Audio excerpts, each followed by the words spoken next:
Alright, what's up guys? My name is Zach, and this week I am driving a 2023 Volvo XC90 Recharge Ultimate. Up front is a 2.0 liter inline 4, and down below is an 8-speed automatic transmission.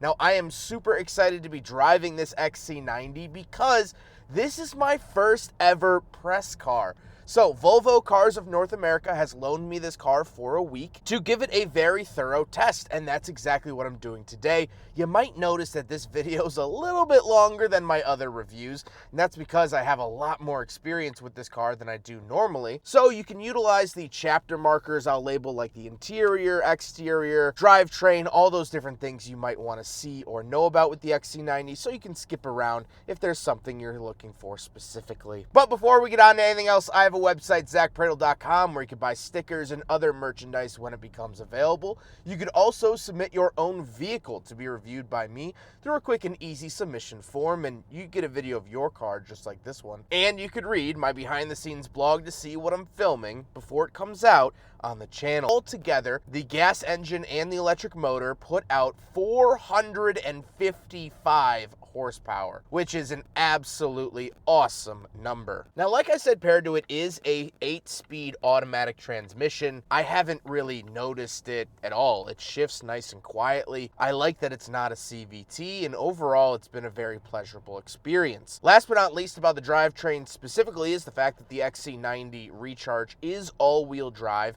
It has all-wheel drive. So the electric motor is actually at the back. So when you want to use all-wheel drive, the gas motor powers the front wheels, the electric motor powers the rear wheels, giving you all-wheel drive. It's a pretty ingenious system. Now, how does it feel to actually drive the XC90? It's awesome. It's really a very two-faced car in the best way possible. Because right now I'm driving it in hybrid, or normally I'd put it into pure mode, and we'll talk about how to select the drive modes later on. And so hybrid is going to be the most efficient, and pure is going to allow you to drive on just electricity, of which this car, when fully charged, you could drive 30 miles on just electric power. But in those modes, it's very quiet, it's concise, it's calming. But when you put it into power mode, this thing turns into a rocket ship, at least in terms of a luxury 3-row SUV that isn't an M5 or a Durango SRT. It's quick. So much so that I was pretty disappointed by this car when I was first driving it around, because I would hit the gas in either hybrid or pure mode and I didn't really feel much, and I was like, you know, it's too bad. But then I put it into power mode, and on a highway on-ramp, I was shown otherwise. So that is pretty cool. You can really have two vehicles in one, at least in terms of power and drivability. However, I do want to talk about the plug-in hybrid system. So the Recharge name is given to this vehicle because it is a plug-in hybrid. Like I said, you could drive 30 miles on just electricity, but in order to charge the vehicle, you actually have to plug it into the wall. If you're going to buy this car, my biggest suggestion is to get an at-home charger put in, at least a level 2 charger. I do not have a level 2 charger at home, so I've been charging it in a regular wall outlet, and it takes about 16 hours to get those 30 miles of range, which isn't very practical, especially if you drive it every day. If I get home from work at 5, well, the car won't be charged until almost 10 a.m. the next morning. And there are public chargers, but what I've learned from this experience is that the public chargers around here are not great. I finally found one that worked. It was at a Mariano's, which is like a luxury grocery store, because my local Walmart doesn't have a charger. And even on those faster chargers, it said it would take about 6 hours to give me a full charge, which is manageable at home, but I can't tell you what I would do at a grocery store for 6 hours. I think even a mother of 12 would struggle to find something to do at Mariano's for 6 hours. So if you're going to buy this, please, please, please look into getting a charger installed at home if you don't already have one. With that being said, let's talk about some fuel economy, because I actually have some real-world results to share with you. Well, over my almost 400 miles driving this XC90, XC90, I averaged about 29.7 miles to the gallon. Now that's not bad, especially considering the fact that this is a 3-row SUV, and about half that mileage was highway miles.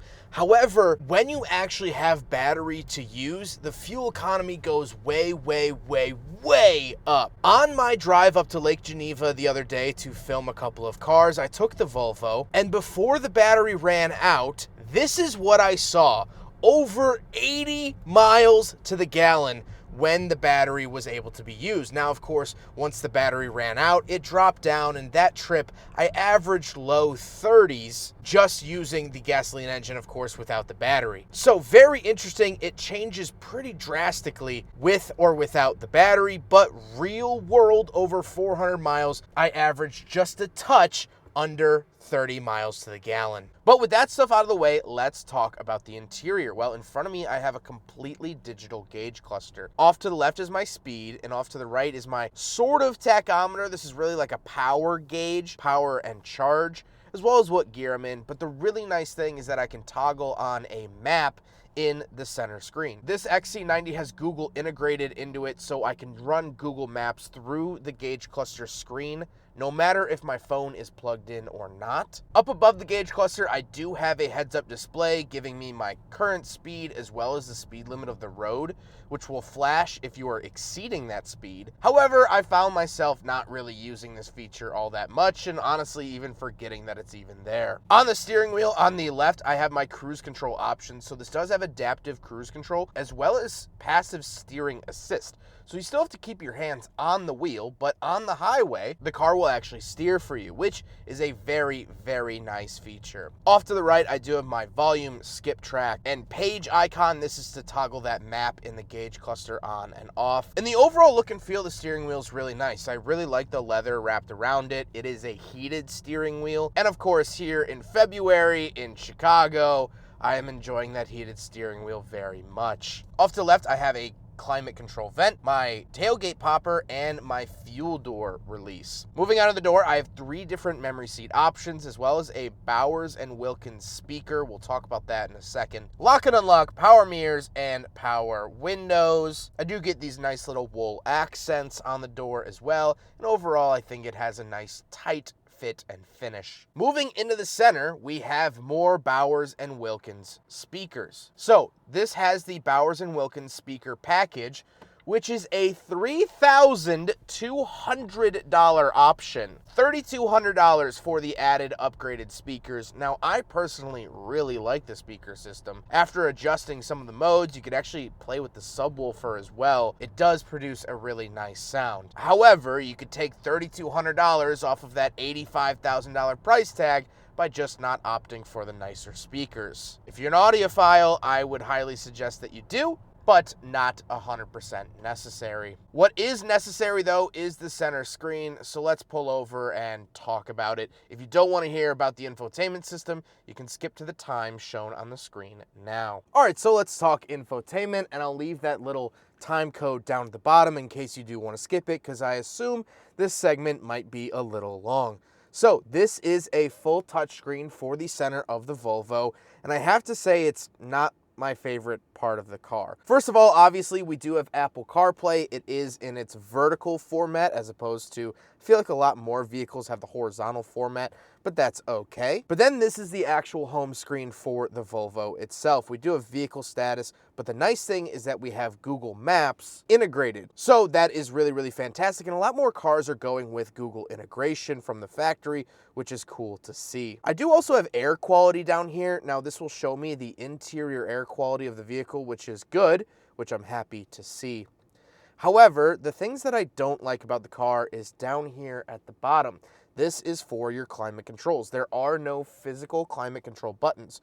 So in order to change the temperature, you hit it in the center, and then you have all of these options. I personally think it's a little too much to look at, but I could do fan speed here, I could choose the direction up here. So I could choose if I want top, top and middle, all three, or I could just leave it in auto.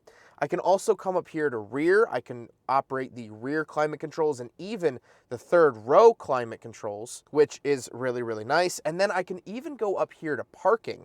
Now, I can set timers and preconditioning. So if I know that I'm gonna get in the car at, the other night I was driving my girlfriend home, so I knew I was gonna leave at midnight. I turned this on, I had the car warm up before we got into the car, which was super, super nice. So you can set preconditioning. However, Volvos are set from the factory that if the outside temperature is cold, it will automatically have your seat heaters on, but I can come down here and do the heated steering wheel as well.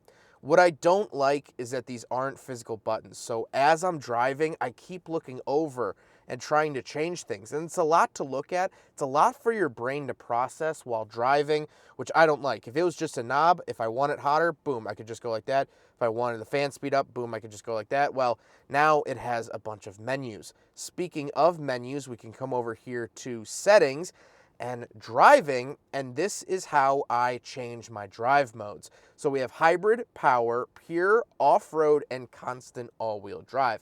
Now this car does have a $1,500 option for the four-wheel air suspension. So when we put it into off-road mode, you actually hear the engine kick in and it's gonna start lifting the vehicle up. I know you can't really tell on camera because we're just focusing on the center screen, but the vehicle actually is lifting up, and here's a video of it doing that process, sped up of course because it is kind of slow for safety reasons. All air suspensions are slow. But while I like all these different drive modes, like I said, power mode really wakes the car up, makes it feel very quick and special. I don't like that I have to go through all the menus to do so. So say I'm driving and I want to change from hybrid mode, which I'm in, to sport mode. Well, I have to hit this, then driving, then I can select my different things. I wish it was some type of stationary button somewhere else. A couple more things to note in here. First of all, we do have a 360 camera system, which is really, really cool. As you can see, it stitches together all of the cameras from around the vehicle. And so, ooh, you can show your hand out the window there to show where those cameras are. This is very, very helpful, especially given the fact that this isn't my SUV that I've been driving for the last week. Anytime I'm in a parking lot, I am turning on the 360 camera. However, I can zoom in on certain parts. So obviously this is the backup camera with my little Mazda 3. Hi Mazda 3, sorry you're not getting driven this week. I can even go to a front-facing camera, and I can do side cameras, which I find kind of useless because it doesn't zoom in all that much on the side camera. I feel like it's the same size. Look, if you go here, it's pretty much the same size, so kind of redundant there. But I can turn on auto rear braking and my parking sensors. I can set up profiles. I can find the digital owner's manual, which is nice because I can actually search stuff. So if you have questions, you can actually just ask the owner's manual inside the car. Overall, this is the touchscreen. I like the actual touchscreen itself. I think it's relatively responsive. I like all the colors in it. I just don't like that I have to rely on it for the climate controls. Again, if I'm driving and I want to change my temperature, there, I guess I can do that. But it's just an extra process that doesn't need to be an extra process. However, I can't really fault Volvo for that because Dodge does the same thing. Teslas do the same thing. So it's kind of an industry-wide standard now. I'm just not a big fan of the industry-wide standard. Moving down below, because we have those climate controls ran through the screen, there's no other buttons besides the volume knob, defrosters, hazard switch, and off to the far right, there's this mysterious button. That is the power glove box. The glove box does not have an actual handle on it. I don't know why Volvo decided to do this, but Chevy and Cadillac also do this. A power-operated glove box. Not my cup of tea, but that's okay. Moving on to the center console, this does have the optional crystal shifter, which is a really, really cool accent. And I am surprised at how fingerprint resistant this crystal is. Really, really nice there. And it's funny because my girlfriend got in the car. She thought it was gaudy at first, but by the end of our time with this vehicle, she actually grew to really like the crystal shifter. And I agree, it does light up at night, which is really cool. Adds a nice ambiance. And the overall ambiance on the inside of the car at night is really nice. It does have this nice, soft mood lighting that goes across the dash. which definitely gives it a very, very luxurious feel when you're driving it at night. I'm used to driving my little Mazda that has no ambient lighting at all. And so driving this, I felt like I was in a Four Seasons hotel at night. But the rest of the center console, the shifter is fine. It is a push button shifter for park. Then you move it forward for reverse and backwards for drive. A little odd there. And then I have the start stop switch is down below here. So you twist it over to the right to start the vehicle as well as to stop it. It's a very typical Volvo thing, but just something interesting to point out. Then I do have the power parking brake and automatic holding brake. Really love those. I do get a little openable cubby up off to the right, as well as a giant openable cubby to reveal not only the 12-volt outlet, but the cup holders. So we will do a big friggin' model test here in the Volvo XC90 Recharge. And unfortunately, it does not pass the big friggin' model test. I didn't really expect it to. I don't think Volvos have in the past. But alas, my first ever press car is a fail. Then I do get a center console. This is where you'll find the USB for the Apple CarPlay. However, it is only a USB-C. There is no traditional USB here in the XC90, so if you don't have any updated cords for your phones or devices, you're going to want to do that before purchasing this car. But now we got to talk about the seats. Now they are heated and they are power. They're very, very adjustable. They're very comfortable. However, as you'll notice, they are made out of wool. So this was an option here on the XC90. If you select the wool option like this car has, it does not come with ventilated seats. They cannot put ventilation through the wool seats. So it is a little bit of a trade-off for the nicer, comfier, honestly, I think better looking seats. You don't get the cooled feature. However, being a big guy, these seats are nearly perfect for me. They're aggressive enough to really hold me in place and feel like they contour to my body, but they're not overly aggressive like a Civic Type R or a sports car where it starts to squeeze me in places I don't normally like to get squeezed. So these seats are very, very comfortable, and I think they just look fantastic. This whole interior really, really looks good. Speaking of seats, however, we do have 2 more rows of seating, so let's go do some back seat reviews. All right, so we're in the second row of the 2023 Volvo XC90 Recharge, and a couple of things to note. First of all, this is my driving position. My knees are not hitting the seat in front of me. My head's not hitting the ceiling. I actually have a bunch of space up above my head, which is really nice. You'll also notice that the wool seats carry on back here, and I love it. I love, especially today in an overcast day, sometimes it's hard for me to record back seats because they don't get a whole lot of light, and they just don't look good on camera when the sun isn't out. But as you can see, that's not the case here today, and that's really helped out not only by the skylight, but with the wool seats, a nice bright color. Down here in the center, I do have touch options for my fan speed, temperature, and my heated seats. So I do have heated seats back here, and I get dual zone temperature even back here. So the 2 rear seat occupants can even choose their own temperature. I also get 2 USB-C chargers down here, and interestingly, I have like a little foot pad down in the center. Not really sure what that's for. Over here, I do have a center console. It's a little hard to get out, but I do have openable cup holders. These are really, really small cup holders. I think they'd maybe fit a Red Bull can or something like that. But put it right back up. I love the design of these seats. I think they look fantastic, but the XC90 is a 3-row SUV, so let's hop into the very back. All right, so in the very third row now of the XC90, it's not going to be a very pleasurable experience for a big guy like me, but for kids, it's going to be perfect back here. Now, this is only a 7-seater, although it has the bench in the middle. Back here, the third row is only 2 seats. I don't know if you can see, there's actually a little gap in between these 2 seats and only 2 seat belts. But over here, I do have a cup holder and some little cubbies and a bunch of vents, of which, as we talked about with the center infotainment screen, I can actually control the third row climate specifically separate from the second row climate, which is really, really nice, and a lot of cars overlook that. They just give whatever the second row's getting, that's what the third row gets, if they even have vents back here at all. So definitely a very nice feature. Let's hop out. We'll take a quick look at the trunk and cargo space when these seats are down, and then we'll talk about the looks. All right, so we're on the back of the Volvo XC90. Little button down there, and it is a power-operated tailgate.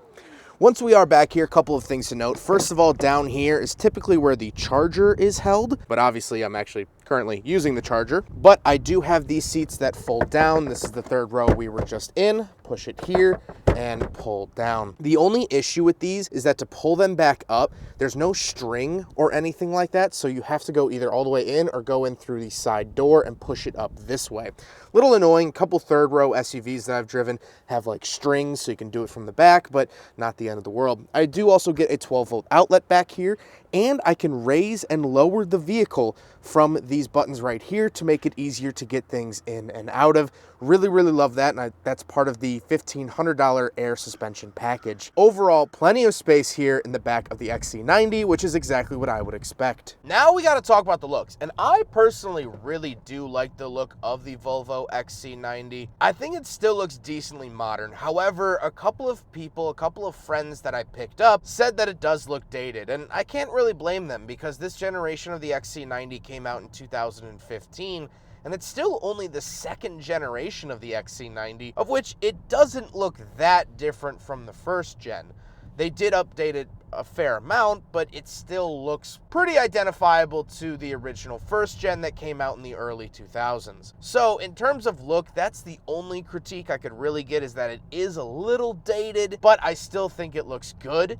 And it's just cool coming out, seeing this car in my driveway. I get that sense of pride about the vehicle, and I really, really love the 21-inch wheels as well. But with all of that being said, let's get on to my final thoughts. What do I think, having spent the last week with this Volvo XC90 Recharge? Well, I like a lot of things about this car. The only real downsides for me have been the center display screen. I don't like how I rely on it and how many screens I have to click through. But that's pretty much it. I haven't had the best experience charging this vehicle, but that's an infrastructure issue and not a Volvo issue. I don't have a charger at home. Next week, I'm getting an electric car for a week, so I have no idea how that's gonna work. So I can't fault the XC90 at all. The thing that I love most about this car is not only how luxurious it is, but how unflamboyant it is. You see, I've driven a lot of the more modern luxury cars. I've done Mercedes, I've done BMWs, I've done the new Lexus. And the thing I like about Volvos is that they're not in your face about how luxurious they are. This car will warm up your seats for you before you get in the morning because it's convenient. It has a more caring feel about it instead of, there's not this sort of class system. You know, I'm an average Joe, and when I drive these luxury cars sometimes, I feel like an imposter, but I don't feel that way in the XC90. It almost has that sort of older generational wealth feeling to it, where it's not like, hey, look at all this money. It's, oh, this money allows me to enjoy the finer things. This car, this XC90, is not cheap. The current one that I'm driving, as you saw at the beginning, is $85,000. This is an $85,000 car. That's a big chunk of change for a lot of people. But it doesn't have the snottiness. It doesn't have that ego about driving it. I feel comfortable driving it. And when I pull up somewhere and when I've picked up my friends, there's no preconceived notion about what I might be or who I might be. It's a Volvo. Everyone likes Volvos. This is the casual Fridays of luxury SUVs. And that to me is what really, really sticks out. And so now my time with the Volvo XC90 is coming to an end. I have to say, I'm gonna miss it quite a bit. I'm gonna miss its awesome $3,200 sound system. I'm gonna miss the wool seats. I'm gonna miss the power that this thing makes. It's a good car. And although something new is gonna pop up in my driveway as soon as this one is taken away, I think a little piece of me is gonna stay with the Volvo. Thank you guys so much for watching. I wanna give a huge thank you to everyone over at MAMA, the Midwestern Automotive Media Association, especially Mr. Robbie DeGraff. Huge thank you to him. Thank you to everyone over at Drive Shop, Al, Matt, and Dave that I've been working with, and of course everyone at Volvo of North America. I am so excited to bring press cars to you here on the Shooting Cars YouTube channel, and I can't wait to show you what's next. But for now, thank you for watching this extended review of the Volvo XC90. I love it, and I'm really gonna miss it. Take care, guys.